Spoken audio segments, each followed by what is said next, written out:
स्पर्धा परीक्षेच्या अनुषंगाने वारंवार विचारले जाणारे जे काही प्रश्न आहेत ते प्रश्न आपण पुन्हा पुन्हा त्याला रिव्हिजन केलं पाहिजे. म्हणजे त्या अनुषंगाने जेवढे काही प्रश्न विचारले जातात त्या सगळ्या प्रश्नांचं आपलं रिव्हिजन होऊ शकतं. आता हाच प्रश्न बघा की हा प्रश्न आहे की काँग्रेसच्या स्थापनेच्या आधी सुशिक्षित भारतीयामध्ये राजकीय जागृती कशामुळे आली, ज्याच्यामुळे भविष्यामध्ये नंतर काँग्रेस सारखी एक ऑर्गनायझेशन उभी राहिली.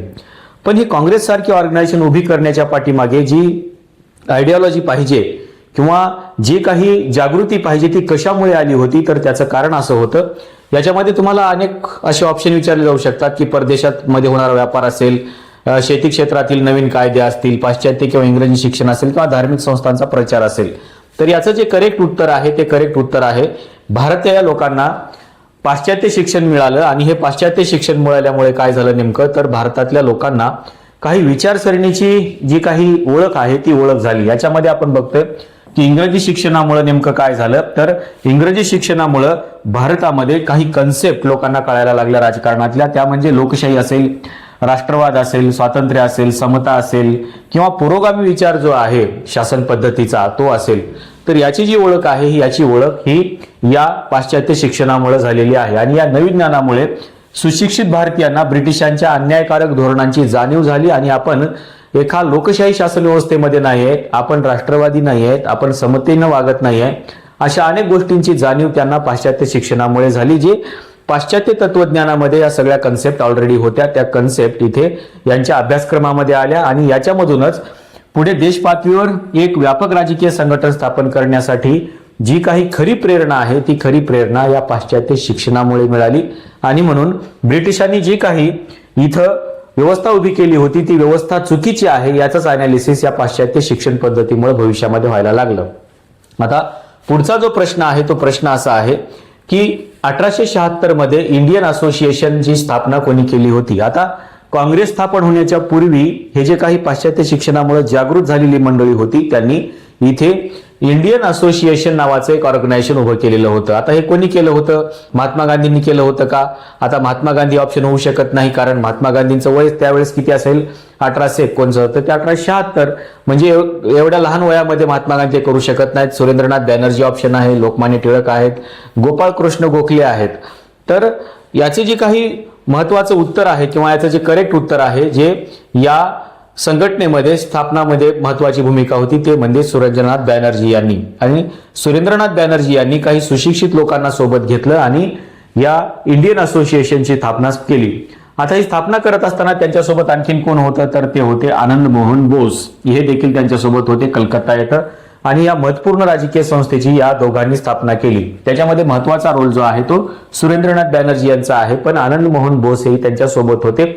आता याच्यामध्ये हे ऑर्गनायझेशन उभं करण्याच्या पाठीमागे त्यांची महत्वाची प्रेरणा काय होती, तर ती प्रेरणा होती की भारतातल्या विविध प्रांतातील जे काही सुशिक्षित लोक आहेत, ज्यांनी हे पाश्चात्य शिक्षण घेतलेलं आहे, ज्यांना लोकशाही असेल, समता असेल, राष्ट्रवाद असेल या संकल्पना माहीत झालेल्या आहेत, त्या संकल्पना ज्यांना माहीत झालेल्या अशा लोकांना एकाच विचारमंचावरती आणणं आणि त्यांना ब्रिटिश सरकार विरोधामध्ये जनमत तयार करण्यासाठी अशा प्रकारचे ऑर्गनायझेशन त्यांनी उभी केलेली होती.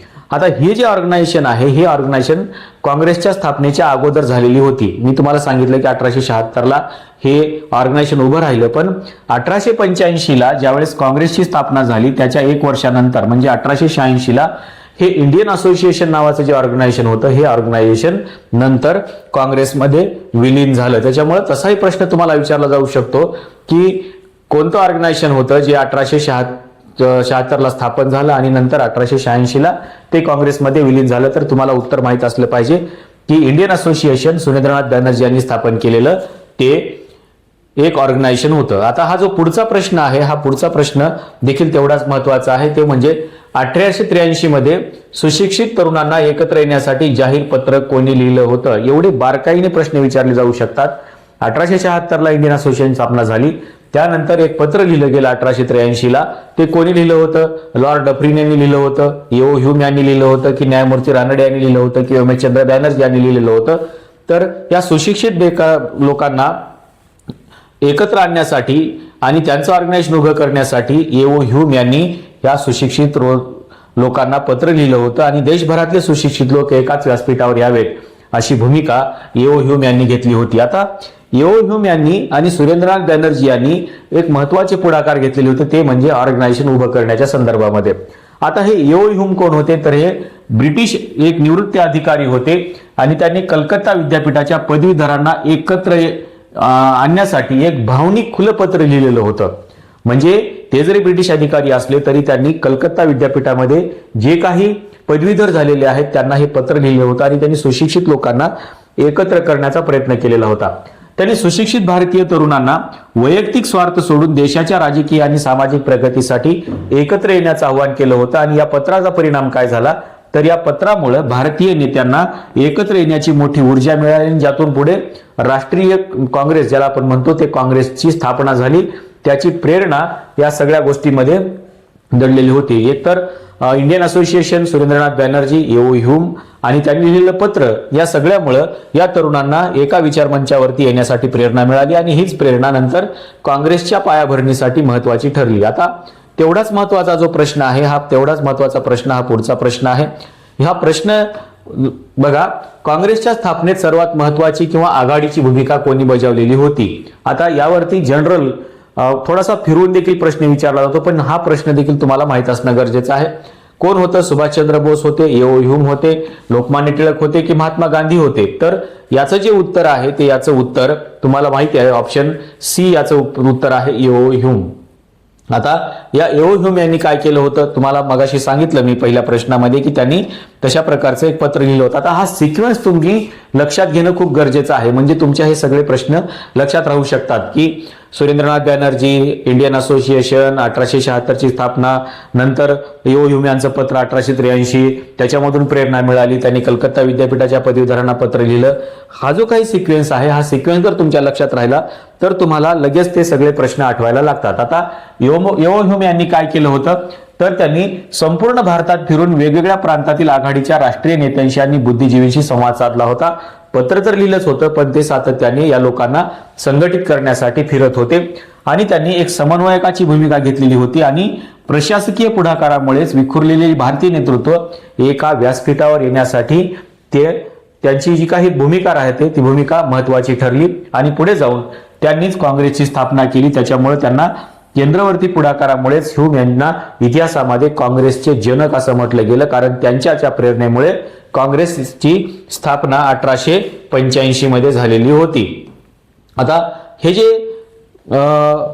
काँग्रेसच्या स्थापनेच्या संदर्भामध्ये जे काही पहिलं सेशन होतं किंवा अधिवेशन होतं, या अधिवेशनाचे अध्यक्ष कोण होते हा प्रश्न वारंवार विचारला गेलेला आहे. मग ते असंही विचारले गेले की ते हिंदू होते का, मुस्लिम होते का, कोण होते असे विचारले गेलेलं आहे. तर पहिल्या अधिवेशनाचे अध्यक्ष कोण होते? दादाभाई नौरोजी होते, व्योमेशचंद्र बॅनर्जी होते, फिरोजशाह मेहता होते की बद्रुद्दीन तय्यबजी होते? व्योमेशचंद्र बॅनर्जी म्हणजे WC बॅनर्जी, ही गोष्ट लक्षात ठेवा, कारण व्योमेशचंद्र बॅनर्जी आणि WC बॅनर्जी यांच्यामध्ये तुम्हाला गोंधळ होऊ शकतो. आता याचं जे उत्तर आहे त्याचं उत्तर आहे व्योमेशचंद्र बॅनर्जी, म्हणजे WC बॅनर्जी हे या पहिल्या सेशनचे अध्यक्ष होते. आता हे व्योमेशचंद्र बॅनर्जी कोण होते, तर हे देखील उच्च शिक्षित होते आणि त्याच्यामुळं ते व्योमेशचंद्र बॅनर्जी हे कलकत्ता उच्च न्यायालयाचे अत्यंत प्रसिद्ध आणि वजनदार वकील होते, म्हणजे त्यांचं एक नाव होतं. आणि मुंबईतील पहिल्या अधिवेशनात त्यांची एकमताने अध्यक्ष म्हणून निवड करण्यात आलेली होती आणि त्यांनीच अध्यक्षीय भाषणामध्ये काँग्रेसचे जे पुढचं ध्येय धोरण आहे ते काय असेल या अनुषंगाने त्यांनी याच अधिवेशनामध्ये त्यांनी मार्गदर्शन केलेलं होतं.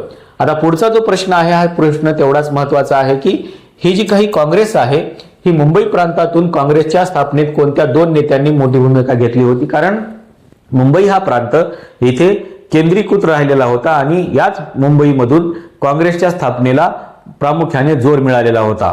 पण ही काँग्रेस स्थापन करण्यामध्ये मुंबईमधले काही महत्वाचे लोक होते आणि या महत्वाच्या लोकांनीच मुंबईमध्ये हे पहिलं सेशन घेतलेलं होतं. आता कोण होते हे लोक? फिरोजशाह मेहता, KT तेलंग होते, महात्मा गांधी आणि पंडित नेहरू होते, मदन मोहन मालवीय आणि लाला लजपत राय होते की बिपिनचंद्र पाल आणि अरविंद घोष होते? तर याचं जे उत्तर आहे तर याचं उत्तर आहे फिरोजशाह मेहता आणि KT तेलंग. हे दोन व्यक्ती असे होते ज्यांनी मुंबईमधून काँग्रेसला जी काही स्थापनेची भूमिका आहे त्या काँग्रेसच्या स्थापनेमध्ये या दोघांनी महत्वाची भूमिका बजावलेली होती.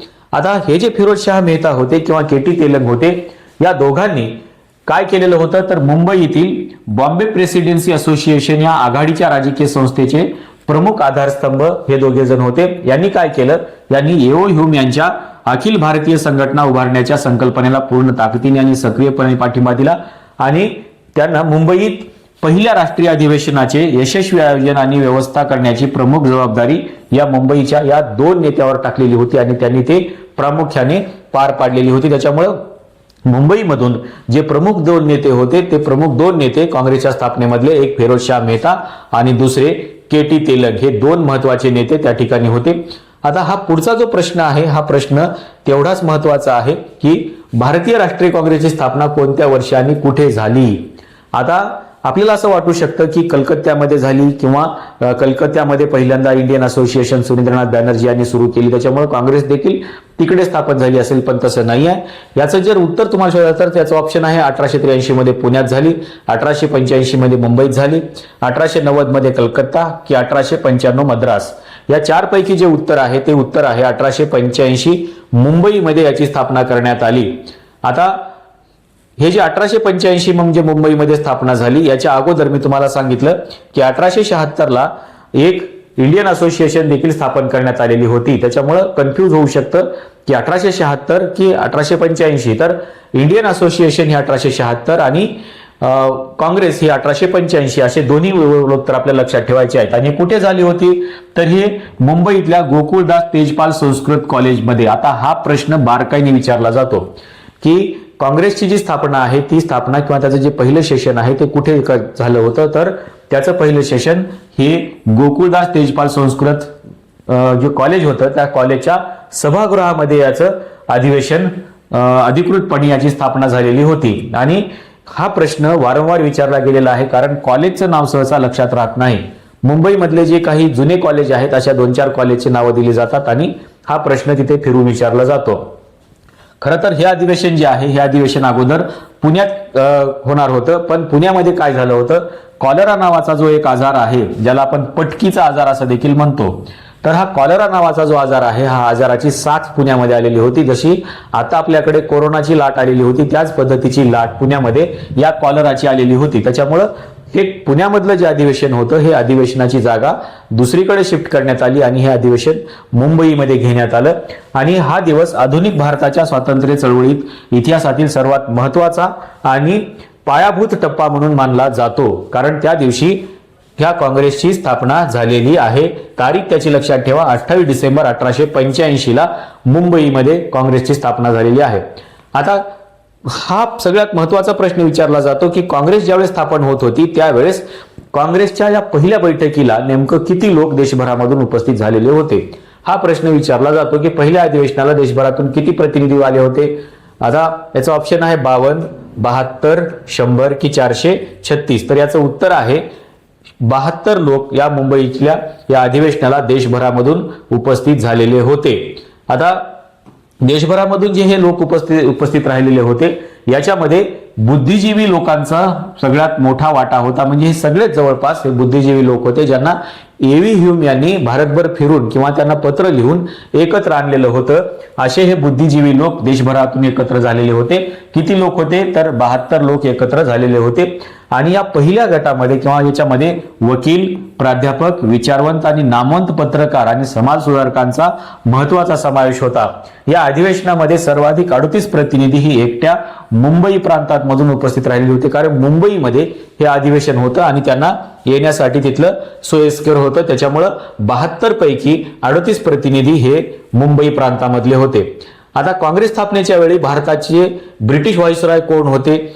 हे जे ऑब्झर्वेशन आहे ना, हे ऑब्झर्वेशन म्हणजे एका बाजूला हे सगळं संघटन उभं राहते आणि याच्याकडे ब्रिटिश अधिकारी लक्ष देत नाहीत असं होऊ शकत नव्हतं. म्हणून हा देखील प्रश्न विचारला जातो की हे सगळं घडत असताना महाराष्ट्रामध्ये किंवा भारतामध्ये याचं ऑब्झर्वेशन कोण करत होतं. तर याचे ऑप्शन्स आहेत लॉर्ड रिपन, लॉर्ड डफरीन की लॉर्ड कर्झन की लॉर्ड लिटन. आपल्याला हे नाव थोडंसं जास्त पाठ असतं लॉर्ड कर्झन कारण त्याने अनेक कुटाने केलेले आहेत म्हणून त्यांचं नाव पाठ असू शकतं. पण याचं जे उत्तर आहे की हे सगळं ऑब्झर्वेशन कोणाच्या नियंत्रणाखाली होत होतं तर हे लॉर्ड डफरीनच्या नियंत्रणाखाली होत होतं कारण ते इथले व्हाईसरॉय होते आणि यांच्या डोळ्या देखत हे सगळ्या घटना घडत होत्या आणि ते त्याला टिपत होते आणि त्यांनी प्रामुख्याने लॉर्ड डफरीन हे 1884 ते 1888 या काळात भारताचे ब्रिटिश गव्हर्नर जनरल किंवा व्हाईसरॉय होते आणि त्यांनी काय केलं होतं तर यांनी सुरुवातीच्या काळात ह्यूम यांच्या काँग्रेस स्थापनेच्या हालचालींना थेट विरोध केला नाही, कारण यामुळे भारतीयांच्या मनात काय आहे हे समजण्यास मदत होईल असं त्यांना वाटत होतं, त्याच्यामुळं त्यांनी याला सुरुवातीला विरोध केला नाही. तथापि काँग्रेसने प्रशासकीय सुधारणांची मागणी लावून धरली तेव्हा डफरीन यांनी काँग्रेसला सूक्ष्म अल्पसंख्याकांची संस्था मायक्रोस्कोपिक मायनॉरिटी म्हणून त्यांना हिणवलेलं होतं आणि त्याला त्यांनी विरोध देखील केलेला होता. असं नव्हतं की लॉर्ड डफरीन यांनी येओ ह्यूम यांना पाठिंबा दिलेला होता. सुरुवातीला त्यांनी थोडाफार सपोर्ट केला होता, पण नंतर त्यांनी याला मोठ्या प्रमाणामध्ये विरोध केला. आता हा पुढचा जो प्रश्न आहे, हा पुढचा प्रश्न बघा. तो प्रश्न आहे की सुरक्षा झडप सिद्धांत. आता हे कोणाला सहसा माहिती नसतं की सेफ्टी व्हॅल्यू थेरी काय आहे. तर हे सेफ्टी व्हॅल्यू थेरी जी आहे ही कशाशी संबंधित आहे हा प्रश्न थोडासा समजून घेणं गरजेचं आहे, कारण या प्रश्नामध्ये काहीतरी वेगळं दडलेलं आहे. आता हा सुरक्षा झडप सिद्धांत जो आहे किंवा सेफ्टी व्हॅल्यू सिद्धांत थेरी जी आहे ती 1857च्या उठावातली आहे, असहकार चळवळ आहे, काँग्रेसच्या स्थापनेतली संबंधितली आहे की काँग्रेसची फाळणी या संबंधी, बंगालची फाळणी या संदर्भातली आहे. तर याचं जे उत्तर आहे ते उत्तर आहे काँग्रेसची स्थापना. हा जो सिद्धांत आहे हा सिद्धांत काँग्रेसच्या स्थापनेच्या संदर्भामधला आहे. आता हा नेमका काय आहे तर हा सिद्धांत जो आहे या सिद्धांतानुसार ब्रिटिशांना किंवा ह्यूम व डफरीन यांनी भारतीयांच्या मनातील वाढत असलेला असंतोष हिंसक मार्गाने बाहेर पडू नये म्हणून काँग्रेसचा वापर सुरक्षा झडप म्हणून केला असं म्हटलं जातं. काय म्हणून केलं जातं, कारण इथे जे काही राजे होते हे सगळे राजे काय करतील, एकत्र येतील आणि ते ब्रिटिशांच्या अगेन्स्ट मध्ये युद्ध पुकारतील आणि त्याच्यामुळं भारतीयांच्या मनामध्ये काय आहे हे ब्रिटिशांना कळावं यासाठी त्यांनी याचा सुरक्षा झडप म्हणून वापर केला. कारण ऑर्गनायझेशन ही निवेदनाच्या माध्यमातून आम्हाला काय वाटतं हे सांगत होती, त्याच्यामुळं हे जे काही सेफ्टी व्हॅल्व आहे हा सेफ्टी व्हॅल्व हा काँग्रेसचा वापर म्हणून केला गेलेला आहे. त्याच्यामुळं याला एका थेरीमध्ये बघितलं गेलं की राजा किंवा जनता यांच्यामध्ये ब्रिटिशांच्या विरोधामध्ये काय सुरू आहे, कुठले कट रचले जात आहेत, त्यांच्या मनात काय आहे हे जाणून घेण्यासाठी या सुरक्षा झडप या सिद्धांताचा वापर केला गेला. आता 1857 सारखा दुसरा मोठा देशव्यापी उठाव टाळण्यासाठी भारतीयांना आपले विचार कायदेशीर व सनदशीर मार्गाने मांडू देणे हा त्यामागचा एक हेतू होता. जर त्यांच्या मनामध्ये काय आहे हे त्यांनी बंड करून सांगू नये तर त्यांनी कसं सांगावं तर निवेदनाच्या माध्यमातून सांगावं. यासाठी अशा पद्धतीचं ऑर्गनायझेशन उभं केलं गेलं होतं असं देखील म्हटलं जातं. पण लाला लजपत राय आणि इतर जहाल नेत्यांनी या सिद्धांताचा आधार घेऊन मवाळ नेत्यांच्या ब्रिटिश धार्जिण्या धोरणावर नंतरच्या काळात कडाडून टीका केली, कारण ही गोष्ट नंतर लाला लजपत राय आणि त्यांच्यासोबत जे काही इतर नेते होते जे जहाल गटातले होते त्यांच्या ही गोष्ट लक्षात आली. त्याच्यामुळे त्यांनी काँग्रेसच्या या गटाच्या या भूमिकेला, मवाळ गटाच्या भूमिकेला विरोध केला. आता हा जो दुसरा प्रश्न आहे हा प्रश्न देखील तितकाच महत्वाचा आहे. हा प्रश्न आहे सुरुवातीच्या काळात काँग्रेसचा मुख्य उद्देश खालीलपैकी कोणता होता. म्हणजे काँग्रेस नावाची जी ऑर्गनायझेशन आहे ही ऑर्गनायझेशन का उभी केली गेलेली होती. इंग्रजांना भारतातून हाकलून देणे हा त्यांचा ऑब्जेक्टिव्ह होता का, देशात राष्ट्रीय एकात्मता वाढवणं हे त्यांचं ऑब्जेक्टिव्ह होतं का, नवीन सैन्य तयार करणं हे त्यांचं ऑब्जेक्टिव्ह होतं का, किंवा संपूर्ण जमीन सरकारी करणं हे त्यांचं ऑब्जेक्टिव्ह होतं का. आता याच्यापैकी आपल्याला पटकन असं वाटू शकतं की काँग्रेसची जी स्थापना आहे ती इंग्रजांना भारतातून हाकलून देण्यासाठी झालेली होती. असं पटकन आपल्याला वाटू शकतं की to drive out the British, म्हणजे ब्रिटिशांना इथून हाकलून देणं हे त्यांचा मुख्य उद्देश होता असं आपल्याला वाटू शकतं, पण असं नव्हतं. काँग्रेस स्थापनेच्या वेळी जो काँग्रेसचा महत्वाचा उद्देश होता तो उद्देश काय होता तर तो उद्देश होता देशात राष्ट्रीय एकात्मता वाढवणे. म्हणजे मी सुरुवातीला जे म्हणालो की जे सुशिक्षित लोक आहेत त्या सुशिक्षित लोकांनी एकत्र यावं अशा प्रकारची भूमिका घेतलेली होती. कशासाठी तर जात, धर्म, भाषा आणि प्रांत विसरून आपण सर्व भारतीय आहोत ही अखंड भावना निर्माण करण्यासाठी हे काँग्रेसचं पहिलं ऑब्जेक्टिव्ह काँग्रेसनं ठेवलेलं होतं. की आपण अगोदर आपल्यामध्ये जी काही दुफळी आहे, आपल्यामध्ये जे काही फाटाफूट आहे किंवा आपल्यामध्ये जे काही विषमता आहे ही दूर करून आपण एकत्र आलं पाहिजे आणि यामधून देशाच्या वेगवेगळ्या भागातील राजकीय नेत्यामध्ये समन्वय, मैत्री आणि सलोखा वाढवणं हा त्यामागचा उद्देश होता. कारण राष्ट्रीय एकात्मतेला बळ देण्यासाठी दरवर्षी देशाच्या वेगवेगळ्या शहरात व प्रांतात अधिवेशने आयोजित करण्याचे निश्चित करण्यात आलेलं होतं. म्हणजे पहिलं जे ऑब्जेक्टिव्ह होतं, हे पहिलं ऑब्जेक्टिव्ह ब्रिटिशांना भारतातून हाकलून देणं नव्हतं, तर भारतामध्ये असलेले लोक एकत्र यावेत, एका विचारमंचावरती यावेत, त्यांच्यामध्ये एकता निर्माण व्हावी आणि त्या अनुषंगाने राष्ट्रहिताचं काही काम आपल्याला करता येऊ शकतं का, या अनुषंगाने त्यांनी ही पहिलं ऑब्जेक्टिव्ह ठेवलेलं होतं. आता हा पुढचा जो प्रश्न आहे, हा प्रश्न आहे की 1885 ते 1895 या काळात काँग्रेसची सरकारकडे मुख्य राजकीय मागणी कोणती होती. आता हा खूप महत्वाचा प्रश्न आहे. इथून खऱ्या अर्थानं भारताच्या राजकारणाला सुरुवात होते असं म्हटलं जातं. कायदेमंडळात भारतीयांची संख्या वाढवावी असं त्यांना वाटत होतं का, अशी त्यांची मागणी होती का? इंग्रजी शिक्षण बंद करावं अशी त्यांची मागणी होती का? किंवा राज्याचे अधिकार वाढवावे असे त्यांना वाटत होतं का? की लष्करी खर्चात दुप्पट वाढ करावी असं त्यांना वाटत होतं का? इथं खऱ्या अर्थानं जे लोकप्रतिनिधी नावाची जी संकल्पना आहे भारतीयांची, ही या मागणीपासून सुरू झालेली आपल्याला पाहायला मिळते.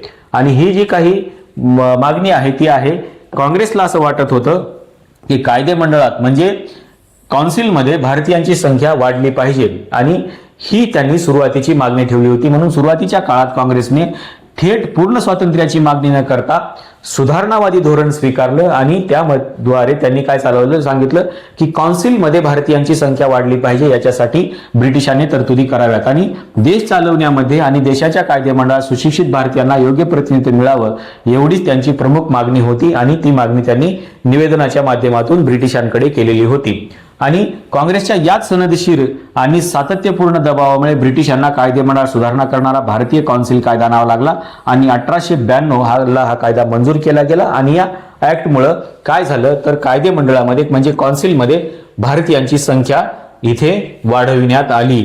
आता हा जो प्रश्न आहे, हा प्रश्न स्पर्धा परीक्षेच्या अनुषंगाने खूप महत्वाचा आहे. हा प्रश्न आहे की ICS म्हणजे इंडियन सिव्हिल सर्व्हिसेस जी परीक्षा आहे, या परीक्षेच्या बाबतीमध्ये काँग्रेसने सुरुवातीला कोणती डिमांड ठेवलेली होती किंवा कोणती प्रमुख मागणी केलेली होती. आता ही जी मागणी आहे ही काय होती? ही परीक्षा पूर्णपणे बंद करावी अशी मागणी होती का? ही परीक्षा इंग्लंडसोबत भारतातही घेतली जावी अशी मागणी होती का? किंवा ही जी परीक्षा आहे ही परीक्षा फी पूर्ण माफ करावी अशी मागणी होती की परीक्षेसाठी वयाची अट कमी करावी अशी होती? आता ICS जी एक्झाम आहे ही एक्झाम त्यावेळेस ब्रिटिश गव्हर्नमेंट घेत होतं, त्याच्यामुळं ही जी परीक्षा आहे ही परीक्षा कुठे होत होती तर ती लंडनमध्ये होत होती. त्याच्यामुळं काँग्रेसने अशी मागणी केली की ही जी परीक्षा आहे ही परीक्षा इंग्लंड सोबतच म्हणजे भारतातही ही परीक्षा घेतली जावी. Hold the exam in India too, म्हणजे भारतामध्ये देखील ही एक्झाम बरोबरीने घेतली जावी अशी त्यांची महत्वाची मागणी होती. कारण त्या काळात प्रशासकीय सेवेची जी ICS एक्झाम आहे, आताची जी IAS परीक्षा आहे ही केवळ लंडनमध्ये घेतली जात होती, ज्यामुळे भारतीयांवर मर्यादा येत होत्या. कारण तिथपर्यंत ते पोहोचू शकत नव्हते. भारतीय लोक गरीब होते. होतकरू भारतीय तरुणांना परीक्षेसाठी लंडन प्रवास करणे आर्थिकदृष्ट्या अशक्य होतं. त्यामुळे त्यांनी अशा प्रकारची मागणी केली होती आणि परीक्षा भारतात एकाच वेळी घेतली गेल्यास प्रशासनात भारतीय अधिकाऱ्यांचे प्रमाण वाढेल, हा काँग्रेसचा त्यामागचा हेतू होता. आणि त्याच्यामुळे ICS ची एक्झाम जी आहे ही एक्झाम कुठे व्हावी तर ती एक्झाम इंग्लंड बरोबर म्हणजे लंडन बरोबरच ती भारतामध्ये देखील व्हावी अशी त्यांना वाटत होतं. आता हा पुढचा जो प्रश्न आहे की सुरुवातीच्या काळात काँग्रेस आपल्या मागण्या मांडण्यासाठी कोणत्या पद्धतीचा वापर करत होती. आता जहाल आणि मवाळ गट असे दोन गट आपल्याला माहिती आहे. त्याच्यामुळं हा महत्वाचा प्रश्न आहे की सुरुवातीच्या काळामध्ये हा प्रश्न वाचायचा. कारण सुरुवातीचा काळ हा जर प्रश्न वाचला नाही आणि फक्त एवढाच वाचला काँग्रेस आपल्या मागण्या मांडण्यासाठी कोणत्या पद्धतीचा वापर करत होती, तर याचं उत्तर तुम्हाला चुकू शकतं. म्हणजे सुरुवातीचा काळ आणि नंतरचा काळ किंवा टिळकांचा काळ असा देखील प्रश्न विचारला जाऊ शकतो. त्याच्यामुळं सुरुवातीच्या काळामध्ये कशा पद्धतीची त्यांची भूमिका होती, कशा पद्धतीचा वापर त्यांनी केला, सशस्त्र क्रांती आणि बॉम्बस्फोटाचा वापर केला का, अर्ज विनंती आणि शांतपूर्ण भाषणाचा वापर केला का, रास्ता रोको आणि जेल भरोचा वापर केला का परदेशी मालावर बहिष्कार टाकण्याचा वापर केला. तर याचं जे उत्तर आहे, सुरुवातीला काँग्रेस अतिशय मवाळ स्वरूपाची होती. त्याच्यामुळं काँग्रेसने काय केलं तर आपल्या जे काही मागण्या आहेत या मागण्या कशाच्या माध्यमातून दिल्या तर त्यांनी अर्ज विनंती आणि शांततापूर्ण भाषण या माध्यमातून त्यांनी आपल्या जे मागण्या आहेत या आपल्या मागण्या काँग्रेसने ब्रिटिशांसमोर ठेवलेल्या होत्या. आणि या मवाळ कार्यपद्धतीला इंग्रजीत थ्री Ps असं म्हटलं गेलं. त्याच्यामध्ये काय, पेशन्स, प्रेयर्स आणि प्रोटेस्ट, म्हणजे या सनदशीर मार्गाने त्यांनी आपल्या मागण्या ब्रिटिशांपर्यंत पोहोचवलेल्या होत्या. आता त्या काळातील नेत्यांचा ब्रिटिशांच्या न्याय प्रक्रियेवर विश्वास होता, त्यामुळे ते कायद्याच्या मार्गात मर्यादित राहून मागण्या मांडत असत असं म्हटलं जातं. पण हा जो मार्ग आहे हा मार्ग सनदशीर मार्गाचा अवलंब करून ते हिंसेशिवाय हळूहळू आणि टप्प्याटप्प्याने राजकीय हक्क मिळवण्यासाठी प्रयत्नशील होते. जसं की आपण सुरुवातीला बघितलं की त्यांनी कौन्सिल मधल्या जागा वाढवून घेण्याचा प्रयत्न केलेला होता. आता हा पुढचा जो प्रश्न आहे हा प्रश्न महत्वाचा आहे, तो म्हणजे मवाळ काळातील कोणत्या नेत्याने ब्रिटिशांकडून भारताच्या आर्थिक शोषणाचा आर्थिक निस्सरण सिद्धांत, ज्याला ड्रेन ऑफ वेल्थ थेअरी मांडला. आता हा प्रश्न अनेक वेळेस विचारला गेलेला आहे की ही थेअरी कोणाची आहे, हा सिद्धांत कोणी मांडला, तो केव्हा मांडला, असे अनेक प्रश्न विचारलेले आहेत. तर मग तो गोपाळकृष्ण गोखले यांनी मांडला का, फिरोजशहा मेहता यांनी मांडला का, दादाभाई नौरोजी यांनी मांडला का, आणि न्यायमूर्ती म.गो. रानडे म्हणजे महादेव गोविंद रानडे यांनी मांडला का, असे प्रश्न विचारले गेलेले आहेत ऑप्शन. त्याच्यामध्ये उत्तर आहे दादाभाई नौरोजी यांनी हा आर्थिक निस्सारणाचा सिद्धांत मांडलेला होता. हा प्रश्न अनेक वेळेस वेगवेगळ्या परीक्षेमध्ये विचारला गेलेला आहे. त्याच्यामुळं हा प्रश्न थोडंसं लक्षात ठेवायचा. कोणी मांडला असं विचारलं जाऊ शकतं, आणि कोणता हा सिद्धांत या सिद्धांताचे जनक कोण आहेत असंही म्हटलं जाऊ शकतं. त्याच्यामुळे दादाभाई नौरोजी यांनी ही poverty and unBritish rule in India या ग्रंथात हा ऐतिहासिक सिद्धांत मांडून भारताची व्यवस्था समोर आणली. म्हणजे हा सिद्धांत कोणी मांडला हा देखील महत्वाचा आहे, आणि तो कोणत्या पुस्तकात मांडला, तर poverty and unBritish rule in India या पुस्तकामध्ये मांडला. त्याच्यामुळे हे पुस्तक देखील लक्षात ठेवायला पाहिजे. आता हे ड्रेन ऑफ वेल्थ या भारताची जी संपत्ती आणि पैसा आहे, गृहखर्च, अधिकाऱ्यांचे पगार व पेन्शन या रूपाने सातत्याने इंग्लंडला कसा पाठवला जात आहे हे त्यांनी या poverty and unBritish rule in India या पुस्तकामध्ये या थिअरीच्या माध्यमातून मांडला. आणि त्याच्यामुळं दादाभाई नौरोजी यांना भारताचे पितामह म्हटले जाते. या आर्थिक विश्लेषणामुळे भारतीयांना दारिद्र्याचे मूळ ब्रिटिश राजवटीत आहे हे समजायला लागलं. त्याच्यामुळे इथं लक्षात ठेवा, दादाभाई नौरोजी यांनी हा आर्थिक निस्सारणाचा सिद्धांत मांडला, ड्रेन ऑफ वेल्थ थेअरी मांडली. कुठल्या पुस्तकात मांडली, तर poverty and unBritish rule in India या पुस्तकामध्ये मांडली. आणि त्याच्यामुळं भारतीयांना आपल्या दारिद्र्याचं कारण समजायला लागलं. आता हे जे सगळे प्रश्न आहेत, हे सगळे प्रश्न एकूण 15 प्रश्नांची आपण चर्चा केली. हे प्रश्न खूप महत्वाचे आहेत आणि त्याचं विश्लेषण देखील आपण करण्याचा प्रयत्न केलेला आहे. पण हा जो सिक्वेन्स आहे, हा सिक्वेन्स तुम्ही सुरुवातीपासून लक्षात ठेवा, म्हणजे हे सगळे प्रश्न तुमच्या लक्षात येऊ शकतात. आणि या अनुषंगाने इतर जे काही प्रश्न विचारले जातात ते देखील प्रश्न तुम्हाला सहजासहजी सोडवता येऊ शकतात.